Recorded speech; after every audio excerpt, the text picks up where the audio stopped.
What's up, everybody? Good morning. We're excited to be here. 511 Morning Show. I got Scott Garcia in here in studio with me. That's right. We got a big show today. We're gonna move fast because we got a lot to cover. Kyle, thanks for joining us in the comments. I told you I'd give you a shout out, brother. Yep. We have my co-host, as always, Jarrett Branch, here with us. So we're gonna dive in pretty quick, but we're gonna be covering just our viewpoints of the DNC and everything going on over there.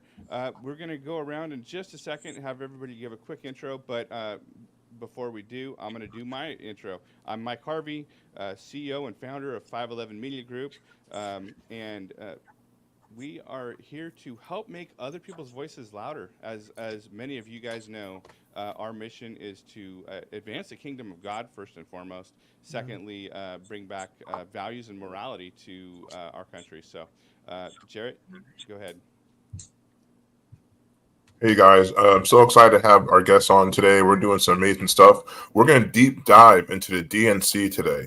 There's been so many, like I say, deceptions, lies, and scandals, and awful things taking place that we just want to share our opinion, let you guys know what's really taking place, because the liberal media is not going to tell you the truth. They're just going to fill you with a whole bunch of lies, there are a whole bunch of talking points, and they don't really care about this country. So, we're going to come together with people from all different backgrounds, all different walks. And again, these are some of the top experts in the field. And also, these are some true patriots and people who love America. So, guys, pay attention. Make sure you follow, you listen. And also, you guys will learn some awesome stuff today. So, Mike, if you want to take it away, let's get the ball rolling. Yeah, awesome, guys. So I'm gonna do a quick round here. Let everybody do their intro.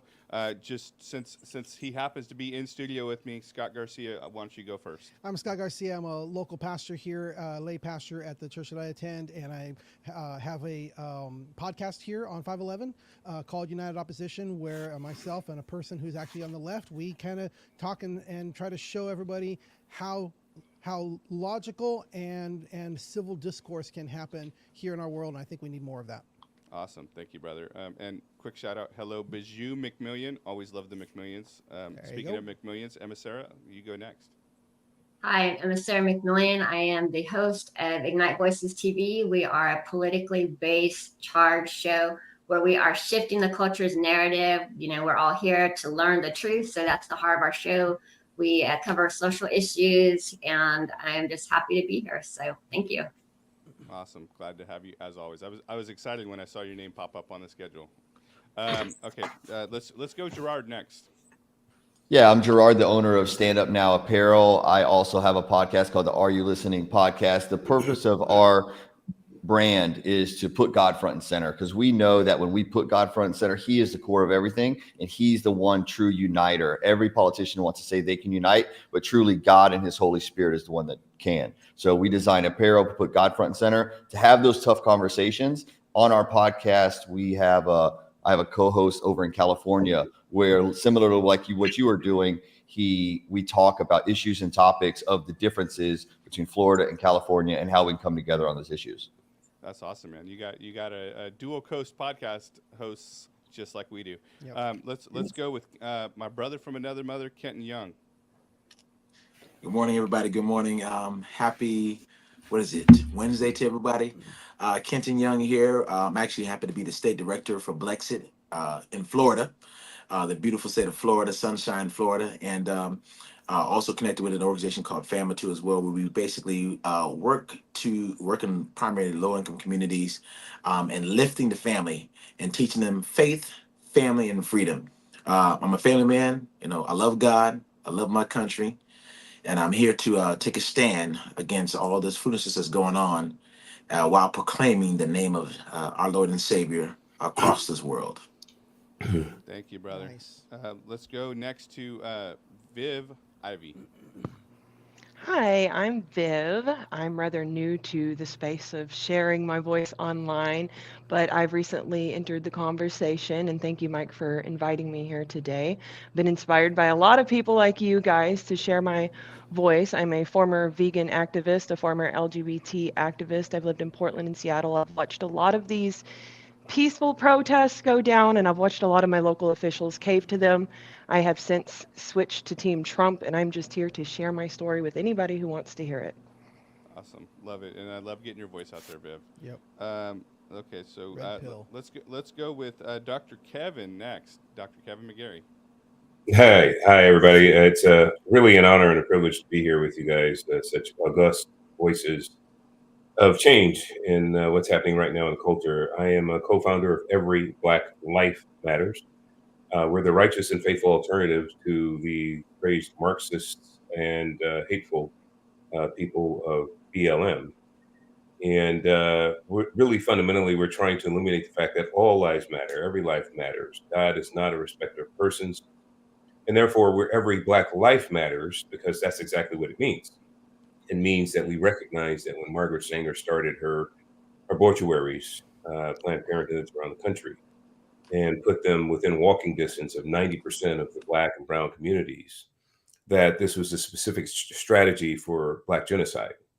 And so since every life matters, every Black life matters, what we're basically and essentially saying is every Black life matters too.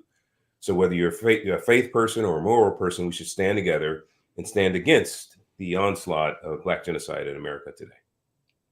Awesome, Yep. awesome. And we have Grace Glasses is here with us, but she's having some technical difficulties. It looks like. So we're gonna try. Grace, can you hear us? If you're not there, it's okay. We'll keep moving. But if she doesn't unmute in the next 10 seconds, we're gonna keep trucking.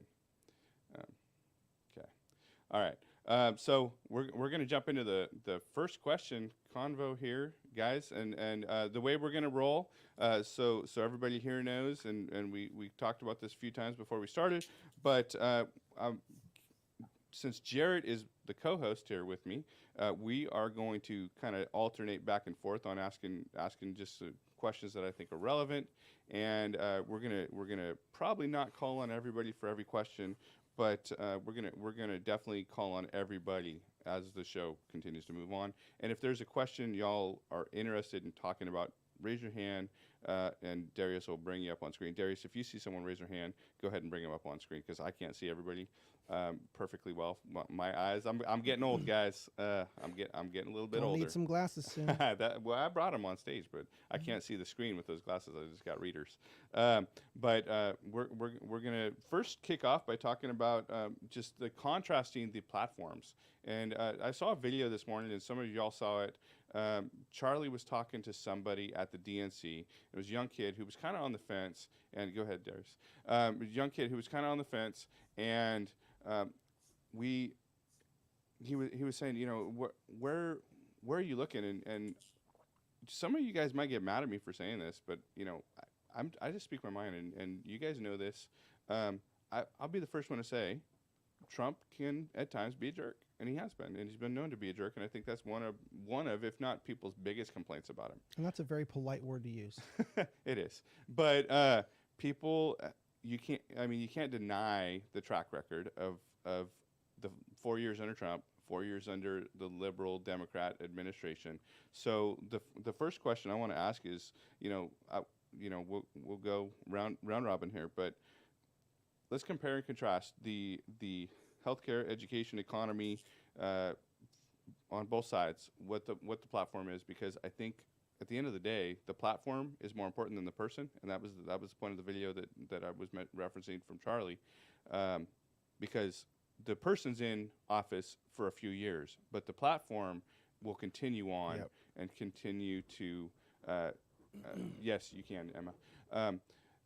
Continue on for 20 plus years past their tenure. It's a legacy. Yeah. So let's start off with Gerard.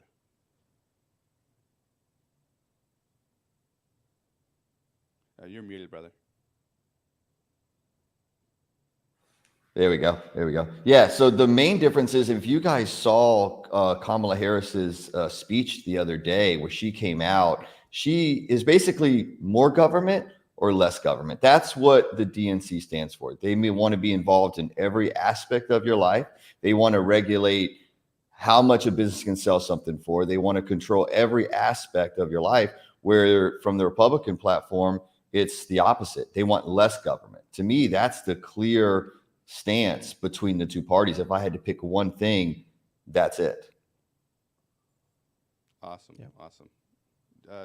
So I'm gonna let Jarrett chime in here now. Yeah, I agree with you. You know, the platforms. Well, if Kamala ever puts her platform up, but just by her track record, you know, it's been pretty awful. But you know, I love to hear with who wants to hear Vicky Vivian. As a former Dem myself, you know, we fell prey to these policies. So, what is your opinion on these policies? I'd love to hear what you think. I want to say I'm kind of shocked by them in a way because they're so far left, but I'm also not too shocked by it. You know, I'm scared having. I would say my focus is I'm scared having someone like Kamala be a front runner because I've seen people like her cave to a lot of these far left ideologies. I have a feeling that's going to happen. I don't know how much I trust any of the actual policy that she's even talking about. I'm curious if she even knew she was going to be a front runner and this is all just scrambled. I don't know. I'm suspicious. I certainly trust Trump a lot more. I think his policies are solid, and I think the left policies are, as a couple of you were saying, they're very focused on giving more power to the federal government, whereas Trump's policies is more focused on giving power to the state government and the people. And for whatever reason, I see the Democratic Party acting like they're scared for the people to have power, like we're incapable of controlling our own lives. So I feel that it's kind of a slap in the face from the Democratic Party trying to control every aspect of our life, like you're saying, because that's absolutely what they want to do. And they want us to believe that we need them when realistically, I don't think that we need them as much as what they're portraying that we do. Yeah, That's so true. And Dr. Kevin, I wanted to throw this question to you as well, but focus on healthcare. So the DNC started off by killing 25 babies to promote their DNC. You know, and as you know, and I know, and most people everybody on this call knows, it's like 1 out of 4 Black babies are being murdered. You know, abortion clinics are in 82% walk-in distances of Black and brown communities. And they had this DNC in Chicago, a majority Black community. So how do you feel this healthcare plan of Kamala's really affects the Black and brown communities? Yeah, let's talk about their healthcare platform. Fundamentally, they say women's reproductive is their primary healthcare initiative. All right. So what is women's reproductive? The ability to delete children up to and even after birth. Okay. So if we think that infanticide is fine, well, we got your candidate. If you think that really depopulation is what they're after. All right. So they deleted 25 babies, regrettably, over this just short time, these couple days in Chicago. Be more babies deleted today. And they've made sure that they cut off the man parts, providing free vasectomy to men who are in that convention. So fundamentally, what we're saying is, look, if you want to willy-nilly, freely participate in deleting children, and I'm saying that because, you know, I don't know what platform it's going to be cast on, but everybody knows what I'm talking about. Then you can do that up to and even after birth. This is not about restrictions based on weeks or months or any of that. The platform that she's saying that she wants to institute federally is abortion on demand up to and through the birth of the child. So that's number one. Number two, if you want the jab, if you want additional forced mandates for anything that comes down the pike, that's the kind of healthcare that they're talking about. It's corrosive. It's mandated. It's closing your businesses. It's closing your economies. If that's what you want, then you have your candidate. Number three, if you want global a globalist idea as opposed to America first and America sovereignty, then you have your candidate, because she's all in with Great Reset and other globalist plots, communist plots to really roll America into the global economy. And so planned economies, planned societies, all of those types of things. If that's what you want, then you have your candidate. Now, if you want America sovereignty, if you want the ability for you to provide for your children and provide them a legacy that they can carry on with your family legacy, then you have your candidate. You have President Trump, who's going to protect the sovereignty of our borders, protect the sovereignty of our work, protect the sovereignty of our families, not allowing them to continue to mutilate and destroy the lives and futures of our children based upon these delusions that they want to, brainwash them with, and have them lop off body parts as a result. So that's a kind of a stark contrast. Forget we're way past the personality contest. This is not about personality. It's not about looks. It's not about their moral failures. Both have had some. We're beyond that. We're at the precipice of global destruction, and we need somebody to stand in the middle of that. If you believe that Kamala can stand up to Xi, if you believe that she can stand up to the North Korean dictator, if you believe that she can stand up to Israel and Hamas in that conflict, you believe that she can stand up to Putin, first of all, you're completely delusional. But second of all, then that's your candidate. But we need somebody that's strong, that people are going to take seriously. They're going to sit down and actually bring peace to the world and not continue the destruction of the world. So that's really the stark differences that I see in this election. Awesome. So I know, Scott, you raised your hand. Well, I wanted to comment on what both Gerard and Viv talked about, with Gerard saying that it comes between bigger government and smaller government, and Viv saying that it's about whether or not you can control your own life. And you had said something, Viv, and I'm like, I don't know that they even care about whether or not you believe it or not. They simply see themselves, the left sees themselves as just knowing more than you. They think they know what's better for everyone. And so they want to establish rules and laws and governance that allows them to, it's not necessarily about just controlling you, it's about controlling society, because they think they know what's best for everyone. And it's so anti-American to its core, because in America to its core is individual liberty. You decide what's best for yourself and your family, and the Democrat Party is in absolute opposition to that. They want to be able to say, we know better than you. And it's not just merely about control, it's about them thinking they are better than everybody else. So Viv, since as a former liberal yourself, do you want to comment on that? Yeah, so I would say that you're right, and that's a good point. I would just share a quick story, a thing that I experienced with I say woke mob. I was out doing vegan activism one day, and we were talking about a local news story. Some guy had had duct taped a clip in a gun, and I just made a comment, and I said, well, that's kind of ghetto. And they turned on me. You're not allowed to say that. They accused me of all kinds of things, and they tried to silence me and hush me. I got a talking to by all of these lefties and Democrats. You're not allowed to say that. We know what you really meant. That was ugly. Don't you dare. Here's all these other words that you're not allowed to say. And the weird thing is, it's like, well, I'm agreeing with y'all on most things, perhaps not all things. We're friends in a way. We're all friendly, and the mob's turning on me. So that was one of my major aha moments that, like, every word's about to be banned, and they're coming for everybody, and you have to fit an exact mold for these people not to turn on you and gang up on you, become violent, threaten you, or just kick you out of the mob like you're an outcast. So it's very hard to fit in with them, and I agree with you saying that they're wanting to control every aspect. They think they know what is best. They think they know what should come out of your mouth. They think that they know what you should do for a living, what you should do on a day-to-day basis. So I would agree with that. They absolutely want to control you. Yeah. You know what? Sorry, go ahead. No, I was just going to agree. And Scott and I actually have a friend who had become close to some of these people, so he was giving us some insight, and I'm not going to name any names because I know he wouldn't want that, but he spent some time because of business endeavors with a lot of these liberal politicians, so he had firsthand knowledge of that's exactly how they think. Like, you don't know what you want, they know what you want, and they're going to tell you what that is. Yep. And I know Vivian had brought up some stuff on media, and the First Amendment is huge, and that's part of what's at stake here in this election. Not the only thing, but one of the biggest things. There's a reason why it's the First Amendment.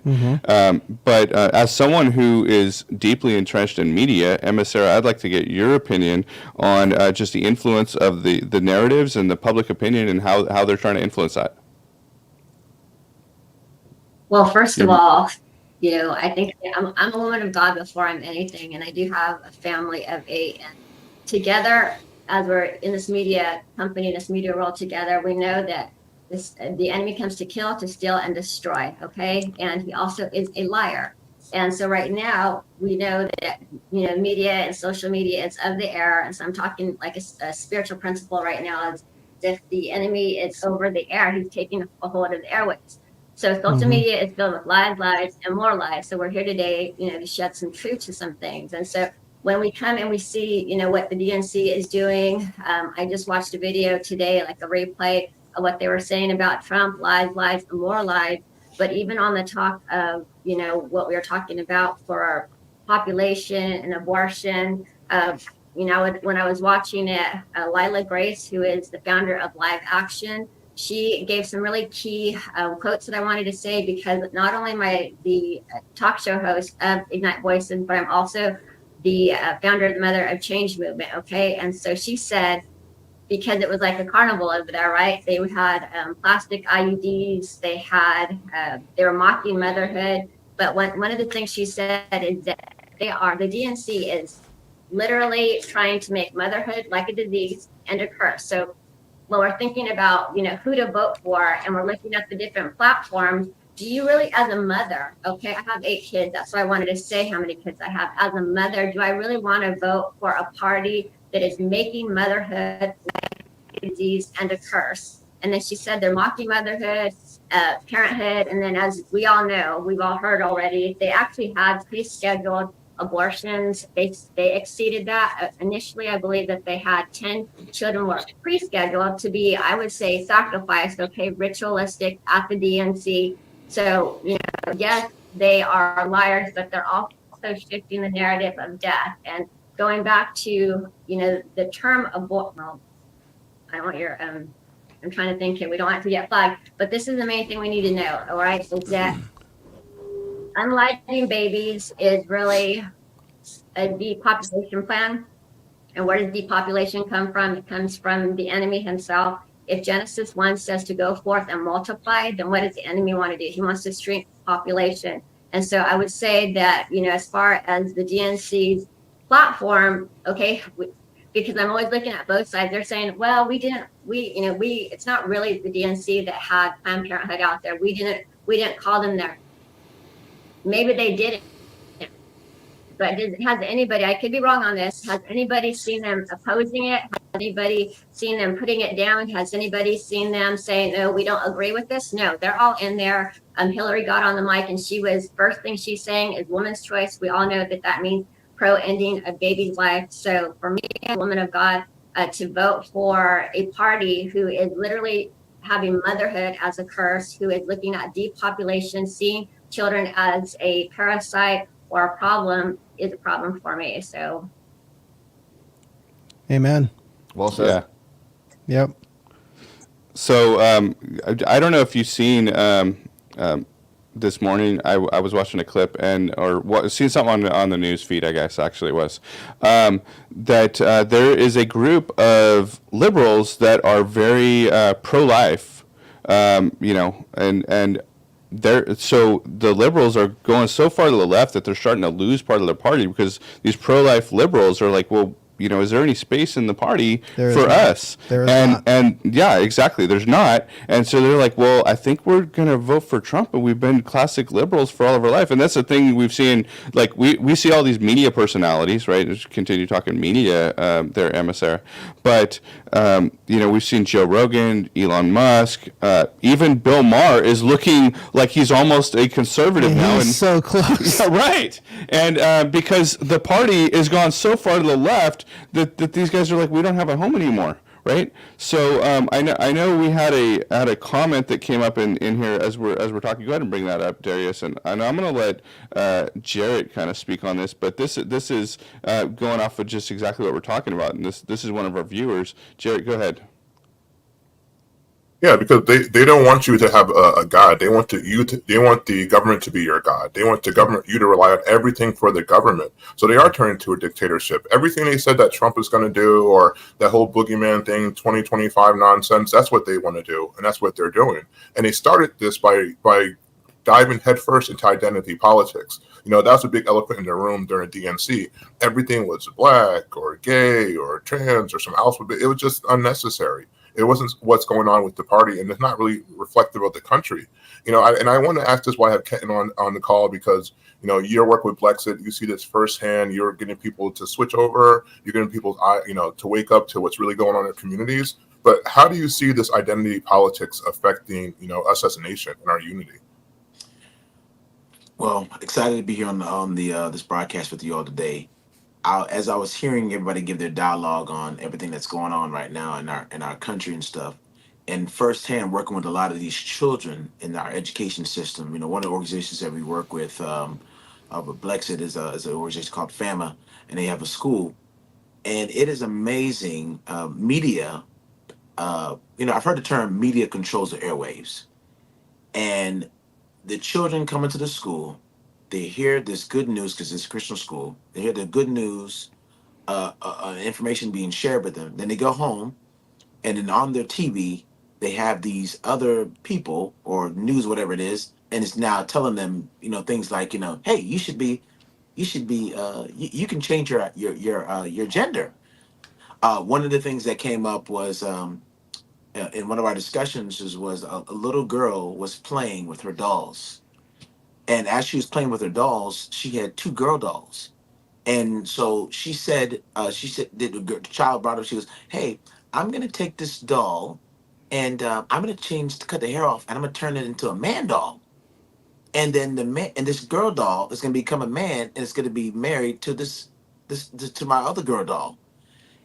And, as the child was talking about this and having a discussion with the kids and stuff in class, they're like, y'all feel this is okay? Yeah, it's okay. It's okay. We saw it on YouTube. At home. Mm. And then the conversation comes up. Children, listen. Just because someone decides they want to change their gender doesn't mean that they actually change. Because who God intended to be, they'll always be that way. Period. Mm-hmm. It always. But in that very moment, you're having a discussion with the children, and then you realize that the information that they're getting at home, which more than likely their parents are not even a part of the conversation, or even watching, they're even paying attention to what they're watching. They're of the assumption that it's okay. And this child was only 9 years old. Wow, that's crazy. 9 years old. So then so what they see is the perception. And I'm so glad that you mentioned FAMA. So guys, go back and watch one of our previous episodes with Pastor Alfred Johnson. We interviewed him all about FAMA. It was an amazing interview. You should check it out. But I do want to bring up something to Mike, Scott, and Gerald. As I watched the DNC, it seemed like they were making you guys the boogeyman. White man scary, white man bad. And it's just a go-to thing for them. And it's funny because these same people who are saying you guys are the most evil thing on the planet are married to white men. So how do you guys feel about being the target for these identity politics? Yeah, well, I know Scott had raised his hand. He wanted to make a comment. Well, it has to do with that. It has to do with what you said, Jared, is that there's a phrase, control the narrative, control the argument. Yeah. And we're talking about media, talking about, as long as we let them control the definitions of words and control the narrative, we just will not win the argument. We can't. People talk about, well, Scott, you're just getting stuck on semantics. Semantics are important. Definitions are important. And as definitions get changed, as we allow the media to change the definitions of things in front of our children are going to grow up believing things that are a lie. So we can't let the media control the narrative. We can't let the media define. We cannot back off from saying, hold on, that's not what that means. We as believers, we as conservatives on the right, we need to stand up for definitions. We need to stand up. You don't get to change what words means. You don't get to define what we have to fight on that ground. But yeah, like you were saying, Jared, being the target. I'm actually Hispanic, even though I look white. Like my dad was 100%. My dad was 100% Mexican. My last name was Garcia, but my dad married a French Canadian redhead with freckles, and so and then I married an Irish girl. So my kids don't look at all Hispanic anymore. But so maybe Mike, how do you feel as the target of the DNC, the regular white man? Well, I talk about this all the time, and I think it's funny because I think God has given me a kind of special just blessing of having really thick skin. And I look back when I was younger, and I got picked on and beat up and bullied a lot, but the thing is, I see that as now, like then it was tough to go through. Now as an adult, I'm like, okay, I see that there was purpose in that. And I see now, like when stuff comes at me, and Viv and I actually had a conversation about this yesterday. It's like it almost makes me stronger. Right, so you throw all your darts and arrows at me, and I'm like, okay, yeah, cool. I'm a white Christian nationalist. Cool. All right, what does that even mean? But but whatever. Keep on trucking. So for me, like, bring it on. It's just going to fuel me. I use it as fire in my tank. And the other thing I wanted to mention and make a point of, and we talk about this on our show, Jared and I talk about this all the time. Kenton brought up about parents, and I think it's a huge responsibility being a parent, but I think we need to take it as that. And I know everybody on our panel here does, but I also think that it's part of our duty as the parents, as people who God has given the supernatural blessing of just having that wisdom, being surrounded by Christian people, to be the encouragement to other people who maybe don't have all of that in their life, and continue to encourage people to be more invested in their kids and be more involved in what's going on and what's going over their eyes. Well, Scott, directing it back to the kids to answer what Jared was talking about. Even though I, thick-skinned and Hispanic, my kids look white. My kids look very white, yeah. And they dealt with this. Actually, they would in high school talking about people saying check your privilege, and I'm just like, you know what? Yeah. Wow. Yeah, even at Christian high school, they were like, well, hold on, check your privilege. And they didn't want to, they didn't like that they were white, that they looked white. They felt like, well, I do have to check my privilege. I'm like, hold on. I go, your privilege was purchased and earned by your ancestors. My dad's pet dad worked in the fields, and he said, I'm going to not work in the fields anymore. As a Mexican, he said, I'm going to not be a migrant farm worker. I'm going to make better choices. And my father was the first, and my father and his brother were the first to go to college in their family, and they made better choices to put me where I'm at, and I made better choices to put my kids where they're at. I said, your privilege was earned. And there's a lot of that there. You don't have to, just because you're white doesn't mean you have to be like, I guess I have this, misadvantage, unfair advantages. But no, you know what? You look back at your history, know your family history. Somebody earned that privilege for you, and you got to respect it. Yeah, and since Jarrett asked this, let's bounce it over to Gerard for your input on this too. Yeah, I just think that it's typical talking points from the DNC. They always want to say, they say this, but do something else. So they want to blame the white guy, but like you said, Jared, they have a white husband at home because they feel comfortable over there, And as a white guy, I don't take offense to it at all, because I know where my identity is. My identity is in Christ, and we're supposed to lead forward with those values and those morals, and that's what they want to hide from everybody. I also want to give a comment to the person that put in the chat. I'm going to give her praise because she spotted out that freedom. If you look at Kamala when she was on stage yesterday in Milwaukee, they had freedom posted everywhere. I think that's going to be their new thing that they're going with. But they're changing. Bring that up again, Darius. Yeah, pull that up. Yes, I can put it. But they're changing the definitions, like we talked about. They're going to take away our freedoms. The same thing that they always say that they're going to give us are the things that they're taking away. And that's what people need to realize, is because they always put these things as talking points. They bring them to your attention, but they're taking them away from you little by little. The freedom of speech, the freedom of choice. They say women's reproductive rights. They should just call it what it is. They do not want the reproduction.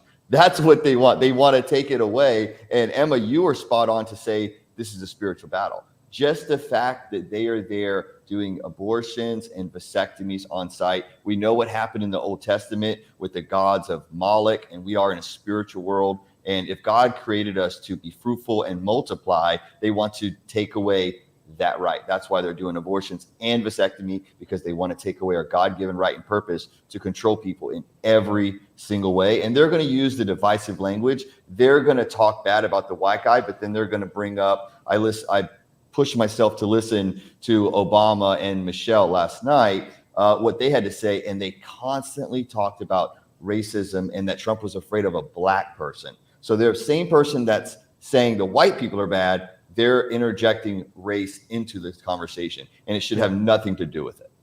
I love that you brought that up, because that's, great mind think alike. I was definitely about to mention that, because when you mentioned Michelle Obama, she did the joke about black jobs, because Trump mentioned illegal immigrants taking black jobs. But what the DNC fails to realize, there are liberal activists like Dr. Umar, who is complete opposite of everyone on this call, and he said Trump was right. So the black community and brown community are seeing that these policies aren't for them, but they want us to be held to them. They want us to stay on this Democratic plantation, not have the freedom to choose. So Dr. Kevin, I push this to you. Why do you think so many people in the black and brown community constantly vote for the Democratic policies, but they've been failing us for 50, 60, 70 plus years? Yeah, as Christians, we need to pray that the Lord will show grace to black and brown communities and help lift the veil. Essentially, this is a spiritual war that so many of your listeners and viewers have seen and have declared. We know it so.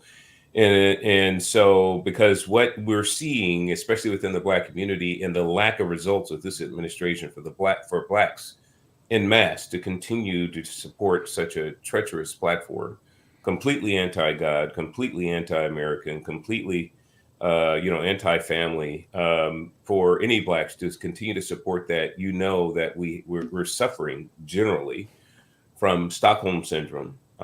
This is a real syndrome. So I'm not trying to cast any aspersions. I'm just saying this is a real thing. And we have, our tradition and our history that's really sort of forced us down this path. Mom and them, grandmom and them, everybody and them, we got to continue to do. Just pull the lever, baby. This kind of thinking is what Malcolm X said. Look, when you continue to pull the lever for the Democrat Party without providing any accountability for what they supposedly would do or did do for your vote, then you're a traitor to your own race. So we have a lot of people that are traitors and to their own race by continuing to pull blindly without any accountability for their vote. And so we need to pray that the Lord will lift the veil so more and more blacks will begin to see the real truth beyond the deceptions, and will actually do the right thing for America, for their family, for their community, for their faith, all of that. So, but that's what we're seeing. It's a spiritual thing. Yeah, and it's not just minorities too. It's happening to women as well. Emma Sarah and Vivian, they try to say that you don't support women unless you support Kamala, and she doesn't support women. She wants trans in sports. She's this whole Title IX thing she tried to push. She's trying to make women obsolete, but telling you guys have to support it. So I think we lost Emma Sarah, but Viv, I'll shoot it to you. How do you feel that this party is telling you as a woman you have to support policies you don't agree with, or you don't support your fellow women? I mean, it's noise to me, but I know that they get some people with it, bullying them and trying to back them into a corner with the same way they do with the whole, well, if you're not for BLM, you're racist, all that sort of stuff. But I agree with you. I would love to see a ban on men and women's sports. I think we're going backwards. I don't think we're going forward as women. I've seen a lot of the feminist activists, especially in Portland and Seattle. I've met many of them. I don't even know what the heck they're fighting for anymore. They hate men, and I mean, they say nothing good about men, and they hate the fact that women want to have children, mothers get married, stay with a partner, make a commitment, those sorts of things. The more traditional conservative values. I do believe that they want to destroy that, and that they see it as a threat to their agenda, to be honest. And I mean, again, I think we're going backwards, not forward. When you're encouraging women to get an abortion instead of finding a partner and having a child, and some people don't want children, that's perfectly fine. But when you're pushing these sorts of things, as well as men and women's restrooms and in sports, one of my biggest things is what they're doing to children right now. I won't mention much of that because I don't want to get anybody in trouble here, but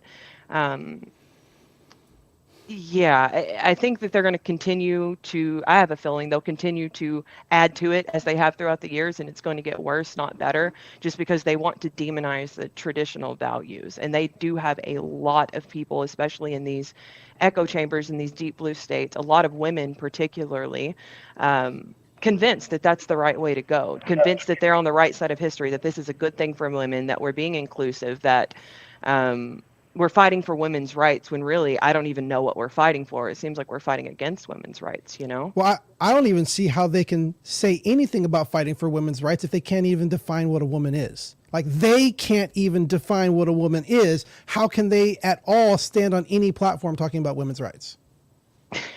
I don't know. I've heard, again, I've been in deep in these, peaceful protests with these people. I've listened to their rhetoric. I've had one-on-one conversations with many of them, and I've never had it articulated to me in a way that made sense. Nope.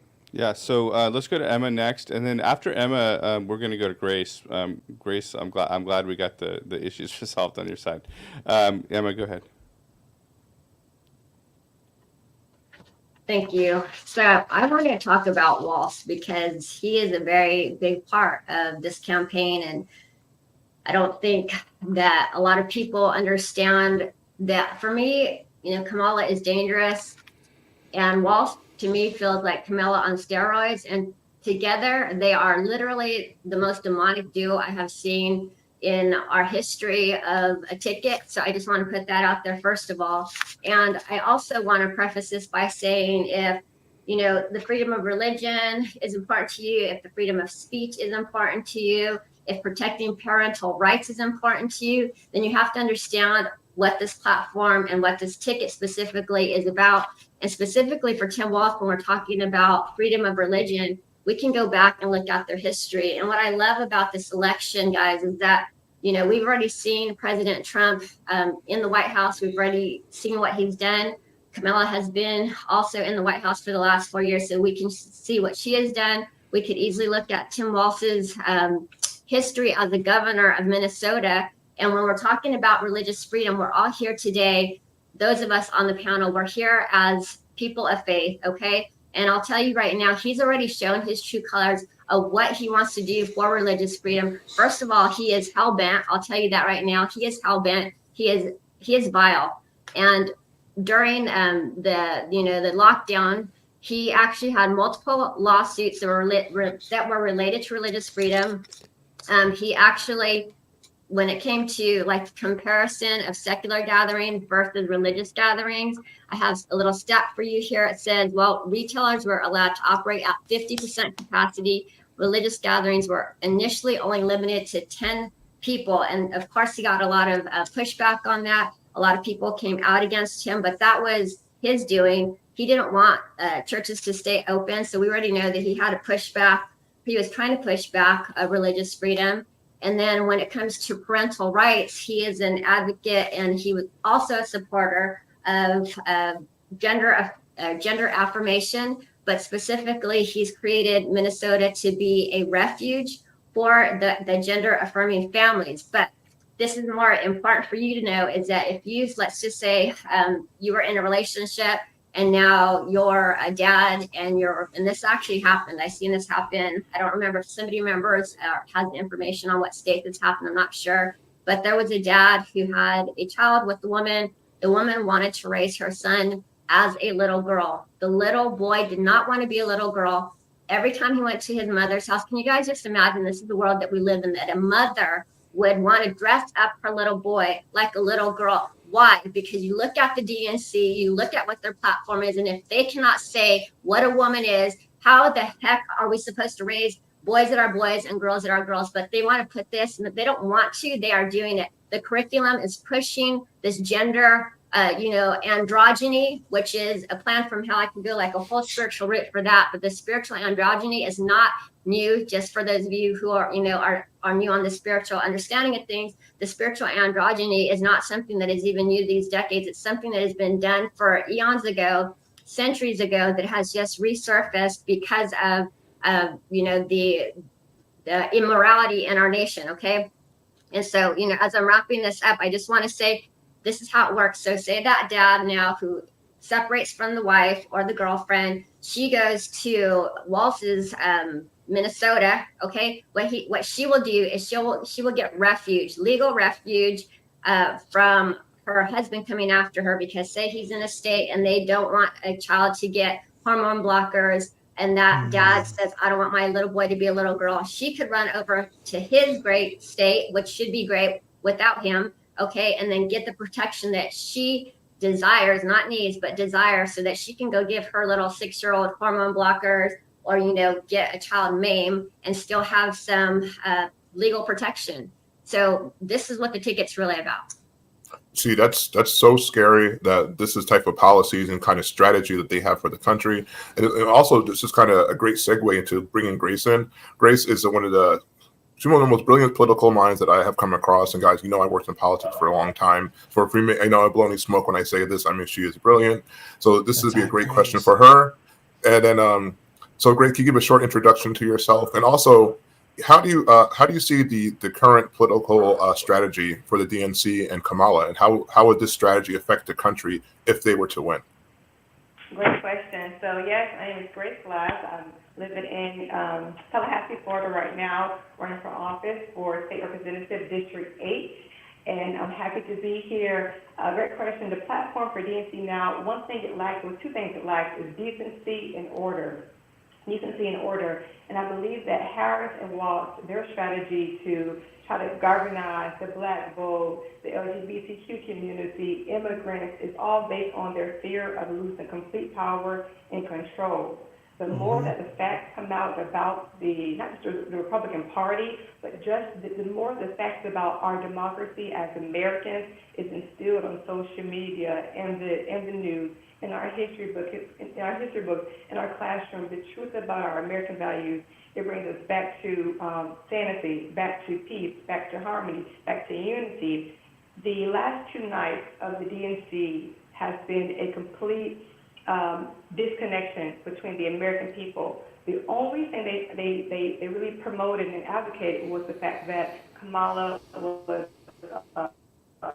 HBCU, what she did as a prosecutor, what she did as an attorney general, but they were only able to talk about what she did in the past because she hasn't done anything of substance in the present.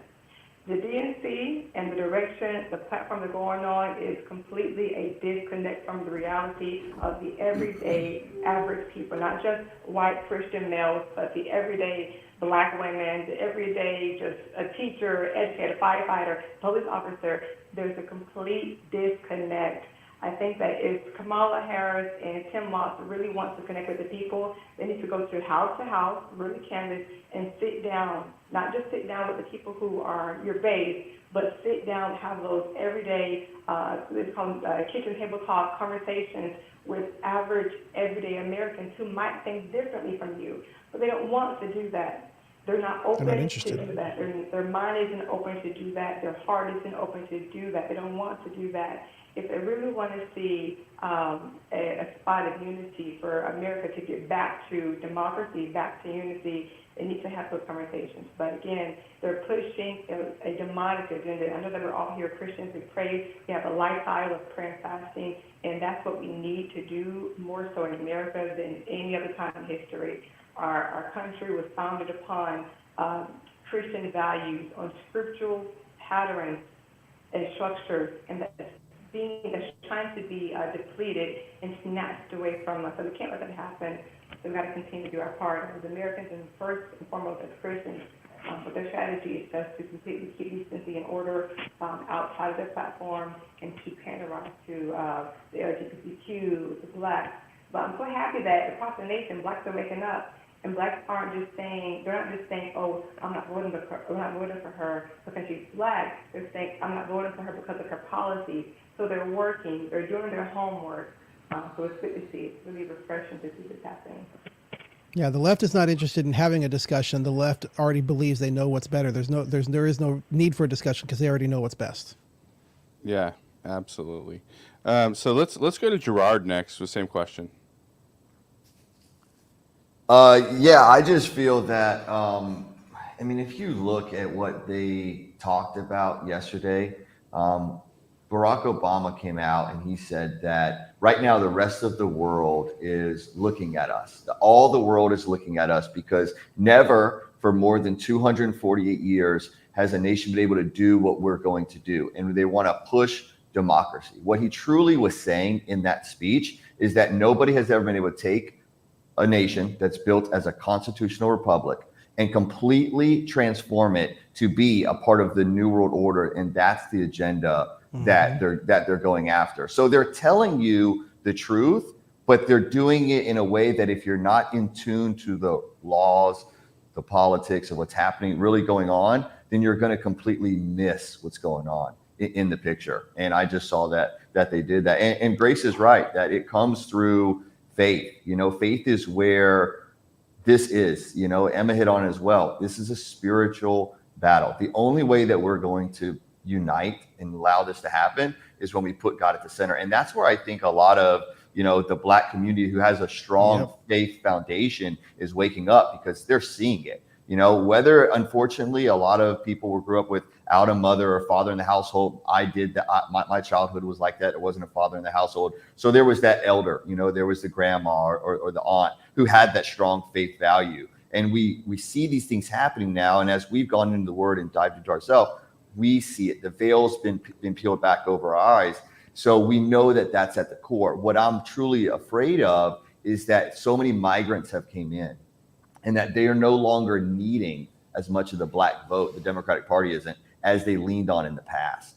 And that's where I think that getting out in the community, talking to everybody, like Grace said, having those, and I love that line that you said, the kitchen table talks, right? Because just the other day, Kamala used that line, right? That always comes up around voting time. That's the only time they talk about your kitchen table. They don't worry about it when the price of bread is 3 times what it was and eggs are 100% growth. They don't care about the kitchen table there, but they care about these talking points. Like they care about your family, but it's so far from the actual truth. And they say it, but it's hidden in their messages. Like a snake in the grass, they just slither to and fro, and you have to be able to spot it out. So I just pray that that's where we are and that more people are waking up for that.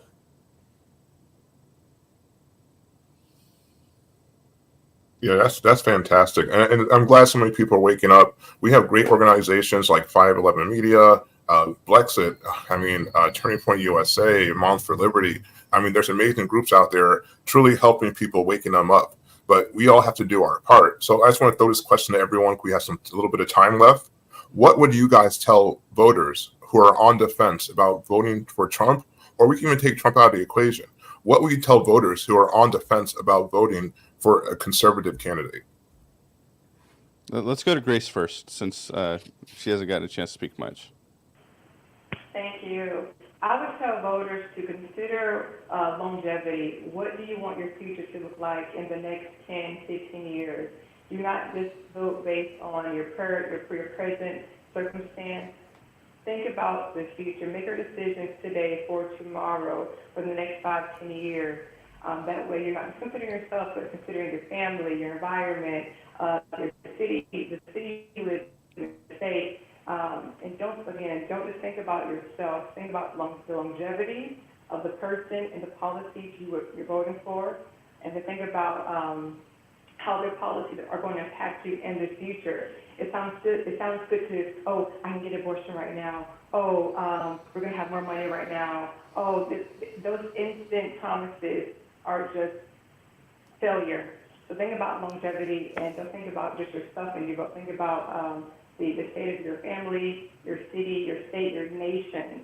And think about us as Americans, how we look on the global stage. So this is bigger than just, every election cycle is bigger than just your vote. You're representing your city, your family, your nation again. So just think a little outside of yourself and vote for the longevity of our democracy and for your family. Yep. And so I want to kick the question over to Emma Sarah next. And I want to first, before I do that, I want to apologize to Emma Sarah that I've been misrepresenting you. So please forgive me, friend. No problem. Okay, so This has been I hope you guys who are watching are enjoying this content today, because this is the information that I feel needs to be, getting out. So I'm so grateful to be on this panel today. One of the things I would like to say is, when people are, just to answer your question, when people are considering the vote right now, I would say, if you're on the fence, to really consider one word, and that word is safety. Okay, think about, if safety is important to you, then for me, it's no brainer of who I'm going to be voting for. And I am going to be voting for Trump this year. And the reason I'm doing that is because I want safety for my kids. Okay. What does that mean? I want, my kids don't go to public school, but because I am a mother of change, I have a Mother of Change Foundation, I am concerned about your kids. So I want your kids to be safe in school and not to be taught about, inappropriate pornographic acts with books in schools. I want our economy to be more stable. So I want a safer economy. Safer economy means people not living on the street. If you live on the streets because you're homeless, you're no longer safe.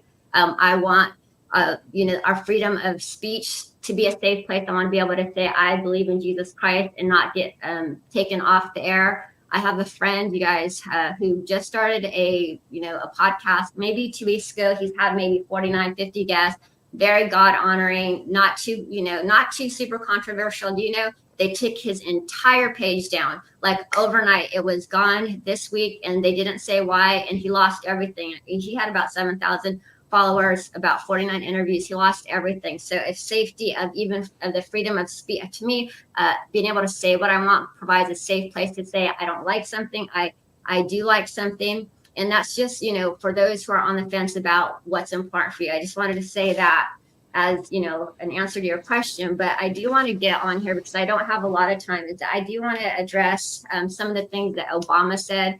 I took a couple of his quotes out from the DNC. And one of the things that he said about Kamala is that she's not the neighbor running a leaf blower. She's the neighbor running over to help you. That sounds awfully friendly, doesn't it? Well, I'm like, that sounds real great, that she's not the one that's running a leaf blower. She'll rush over to help you. But I don't think that's true, because I watched a video of her, and she was at the Big Ideas Forum in California, and she was sitting there talking. I don't know if you guys saw it, but she was talking on the mic, and there's two other guests, or there was another guest and a host there, and a protester jumps out at her, jumps out on the stage actually, and is running to go get the mic. And do you know that Kamala didn't rush over to help anybody? She sat there and just got back while the host got up, and the host was like, no, get back. And Kamala was over there not rushing to help even herself. So here she is, supposed to be making military decisions. She's not gonna protect the host. She's not gonna protect herself. So I doubt she's gonna rush over to help her neighbor, first of all. And then he said, after Obama said, and I quote, "After the mortgage crisis, she pushed me and my administration hard to make sure homeowners got a fair settlement." So this would be my question to Obama. If she worked so hard to get a fair settlement for homeowners, then why the heck is there a woman that I watched sobbing, crying in tears? And she was a story of a Black woman who worked really hard. She had a food truck that she was selling, I think, for like 25,000, so 24,000, I think it was. And she came on social just sobbing, because she said, here she is. She's worked so hard. She's earned the money, legally. She was not able to get a business loan for whatever reason that she stated. And then here came an illegal alien, illegally in this country, who went to go buy her food truck and showed her the papers where he was going to have the cash within days or hours to purchase a food truck that she worked long and hard for, so that she could make something in this nation. And here she has an illegal who's going to come and take that off her hands with money he just got overnight from arriving on the scene illegally. And that's what the administration has done currently. Kamala is in part of this. She's been a voice here on the borders, and her border voice is that let them all come in. She didn't even go to the borders. She got checked on that when she was on an interview. They asked her if she had gone to one of the borders. She was like, I've never been to Europe. I don't, so I mean, I didn't even understand what her reasoning was for saying, well, no, I haven't been in the border, but I haven't been overseas, or not overseas. She said I hadn't been to Europe or something like that. It was ridiculous. But the reason I want to make that clarification is, he said she fought to get much relief for families. But here's a woman who's crying, saying she did not get relief. She did not get a bank loan. And here an illegal is getting relief for coming over illegally because she and Biden are the ones who let them come in so that they could take citizens' resources. And that is not really helping their neighbor. It's not really helping families. It's a detriment to society that this administration that she will carry forth if she wins will come in and strip our nation and our citizens of what's due to them. That's not a friendly neighbor. That's so true. Let's go with Viv next. What's my question again? I'm sorry. Yeah, your question is if you can tell any of the voters who are on defense about voting for conservative values, what would you tell them? Ooh, I would say again, everyone's talking about the lies between the Democratic Party and the Republican Party. I would say just kind of forego the lies and how you feel about Donald Trump and Kamala's personality. Personally, stop with all the noise of things like, is Kamala black? Is she not? Is Trump a dictator? Is he not? And look at the policies. Something I've been pointing out to people is like, fine, if you don't like Trump and you're just dead set on not liking Trump, that's perfectly fine. A lot of people I've been talking to that are kind of swayable maybe to not vote for Kamala, because to me that's just as good, in my opinion. If you're not going to vote for Trump because you don't like him, perfectly fine. I've been having the conversation with people, hardcore Democrats, including a lot of close family members, who have no idea that Kamala and Walz are pro-gender affirming, and they don't even know what it means. I've been explaining to them what sterilization means and hormonal therapy, those sorts of things, and they're like, wow, I didn't know that they were that radical.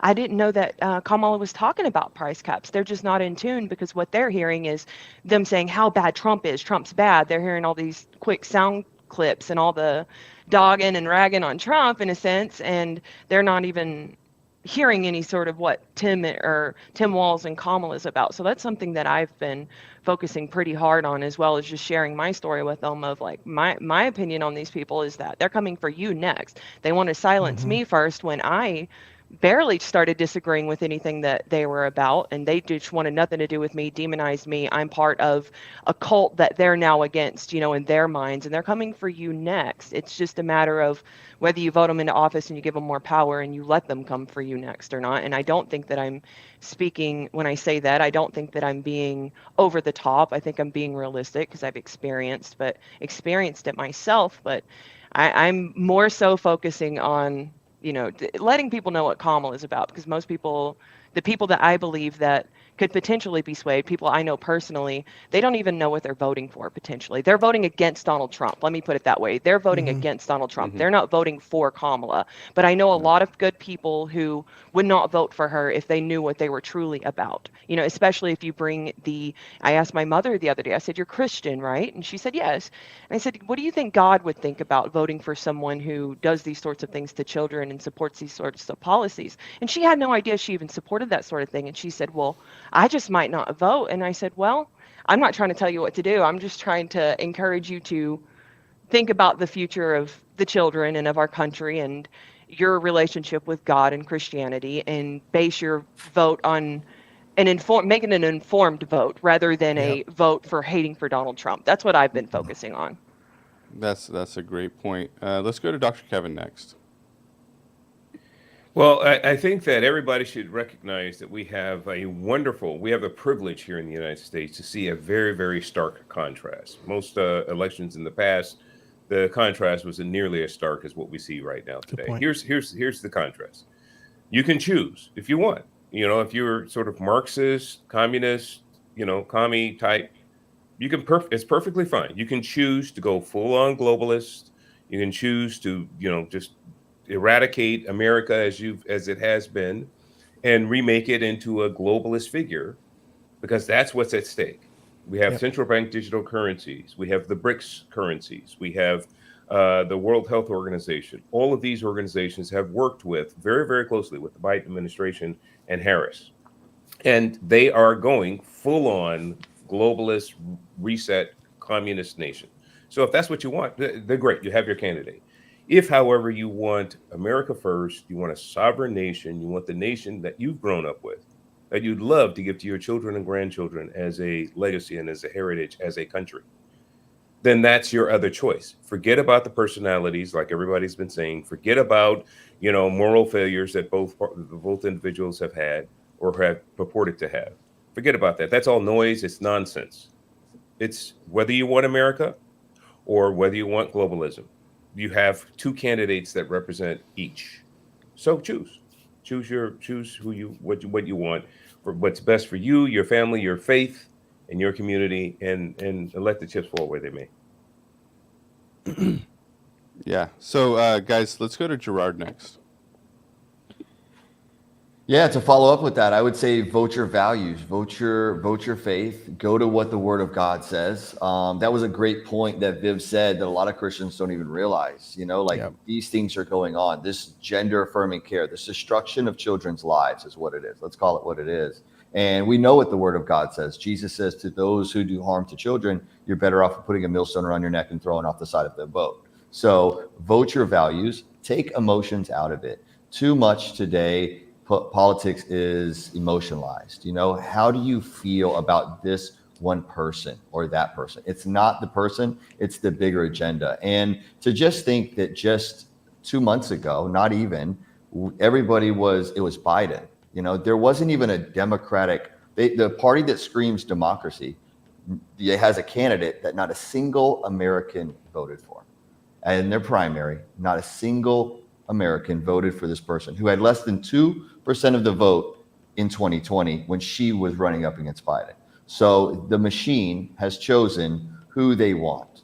Is that really the way that you feel America should work? Or should it be the way that Donald Trump did, where he says, you know what? You guys go ahead and have your primary. Everybody can run. I won't even get involved. I will sit on the sideline. You guys can talk, debate, have all the conversations that you want to have. And I'll just stay on the ballot. And that, to me, is what American democracy is supposed to be. The voice of the people chose, they heard what they had to hear, and they selected the person that they felt was fit. And that's what we need to do, is based on policies, not emotions. Where do we want America to be? And look around you. I'm a father. Do you have children? Do you have cousins? Do you have younger children? What America do you want them to grow up in? Is it the America that you had the privilege to, the one that everyone in the world is flooding to get here because it's the best place to live? Because that is what they want to destroy and change. Okay. Appreciate that, Gerard. Let's go to Kenton next. Wow. Don't feed into the narrative, the identity politics, the pointing of the finger, how bad of an individual Trump is, and then also the facade of Kamala Harris, and just don't feed into the narrative. It's people pay attention to that stuff, and it literally is a lot of noise. And while that's going on, all the things that are taking place in the school with people coming to the school, reading to your children, and dressing up as a different character, and saying it's okay. All that's getting all swept up under the rug, and you're not paying attention. You need to wake up. Wake up. For those of you that are believers, pray. My prayer is that the wool comes up, the sheet comes off your eyes, and that you are open to see what's truly happening, and deep down inside make a decision that's not just going to affect now, but generations to come. And when I looked at everything myself personally, I have almost 40. I got children here that are here now, one that's on the way, and I'm like, the future, I want to make sure that I do my part in making sure that we make this place a better place for our children as we leave and go on to glory. But wake up! This is not a game. I need y'all to wake up. Y'all, don't get hypnotized by the media. Wake up. Yeah, Awesome. that's spot on. And how I feel is, I feel that you need to vote based off your biblical worldview. We're all Christians on this call, but Christians aren't coming out to the polls. Christians are supporting policies that make no sense to what we stand for. So, you guys, I say this all the time. When your Christian values, your biblical worldview is not just on Sundays between 10 and 2. Your biblical worldview is with you 24/7. So I say, guys, vote on your biblical worldview, and America will go in the right direction. But also vote like it's not for you. All the work that we're putting in, everyone on this call, this is for the next generation. We might see some of the fruits of our labor, but we're hoping we're leaving a better world for our children. But we know where we're going when it's all said and done. We're all going to spend time with the Lord and be in heaven. But while we're here on earth, we need to do everything in our power to make this world a better place, bring people to the Lord. And again, I have to say this with all my heart. Please vote off your biblical worldview. Don't leave that in the church. And also, if your pastor is telling you, hey, it's okay to support abortion, it's okay, he has rainbow flags on the front door. The church across the street from me, they bought a brand new sign. Leave. Do not go back. Pray for them. But do not cast your pearls with these swines, guys. We need to focus on our biblical worldview, focus on doing it not even for the next generation, the generation after that, so we can have the America that we hold dear, the America that we love, and the America that our Christian forefathers fought and died for. Yep. Yeah. Scott, I'm going to let you go. Don't be fooled by the word freedom. They're going to be throwing around the word freedom everywhere. Don't be fooled by the word freedom, because I discovered this. I have two sons that are adults now, and I have a daughter that's just turned 13. So I have adult children, and I have children that are not adults yet. And I get to decide, as the parent, I get to decide the freedoms that are granted to my daughter, to my child. But I no longer have the right to grant freedoms to my older sons. I have to recognize their independence. People are going to throw around the word freedom. All these freedoms. The Democrats are going to throw out freedoms. Don't be fooled by the word freedom. It's about independence. They don't want to recognize our independence as individuals. They don't want to recognize that. They want to be able to grant to us the freedoms that they feel we deserve. Don't be fooled by the word freedom that's being thrown around by the Democrat Party. I would say that to anybody who's considering who to vote for. Don't be fooled by the word freedom. If you don't hear the word independence, if they're not standing for your independent right to live your life as you want to live, then they're just there to control you. So, guys, that's a lot. I know we're over time. Want to just give a couple quick announcements. Number one, AmFest, you guys, we're not going to play the video. We usually play the video to let you guys know about that. But I think almost everybody on this call, if not everybody on this call, is going to be at AmFest. We're going to see you there. Second event we have coming up is Night of Faith in Philly. That's going to be September 14th. Guys, if you get a chance and you're in the area, definitely would love to see you over there. I'm going to be there. Jared's going to be there. And then also want to give a quick shout out to someone who is quickly becoming a new sponsor of 511 Media, Gerard. Gerard, thank you for being on this call with us, brother. Guys, go check out, and we'll be dropping a link in the comments for Gerard too. Go check out Gerard's Stand Up Now apparel. So thank you all for watching. Thank you, panelists, for staying here a little bit extra. Appreciate all of you guys. We'll be talking soon. For the rest of you guys watching, have a great day. God bless.